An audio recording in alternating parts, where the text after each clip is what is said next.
Judges chapter 19. In those days Israel had no king.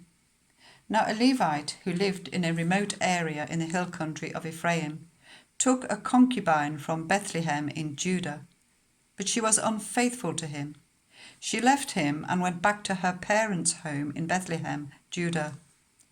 After she had been there for 4 months, her husband went to her and persuaded her to return. He had with him his servant and 2 donkeys.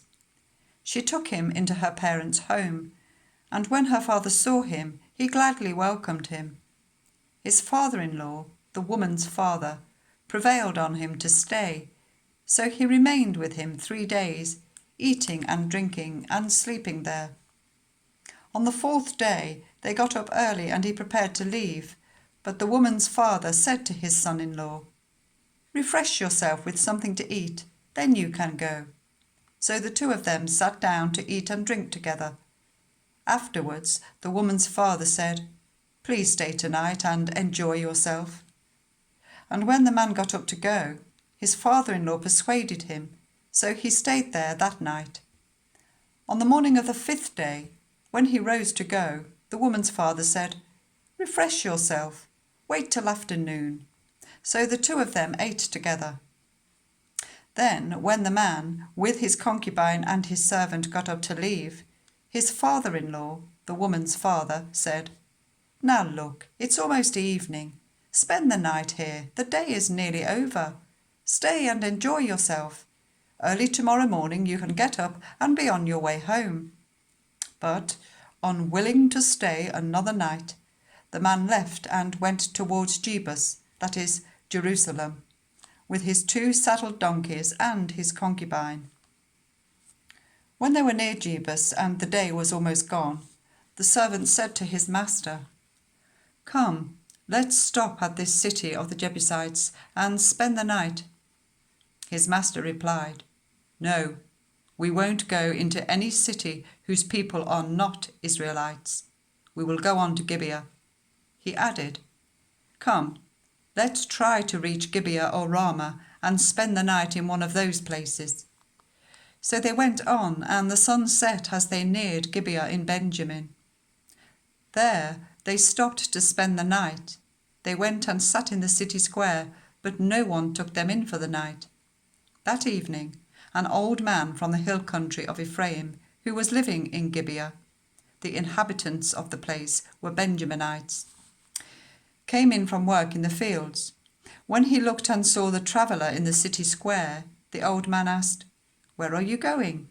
Where did you come from?" He answered, "We are on our way from Bethlehem in Judah to a remote area in the hill country of Ephraim where I live. I have been to Bethlehem in Judah, and now I am going to the house of the Lord. No one has taken me in for the night.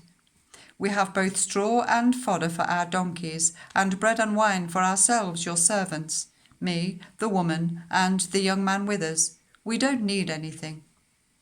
"You are welcome at my house," the old man said. "Let me supply whatever you need. Only don't spend the night in the square." So he took him into his house and fed his donkeys. After they had washed their feet, they had something to eat and drink.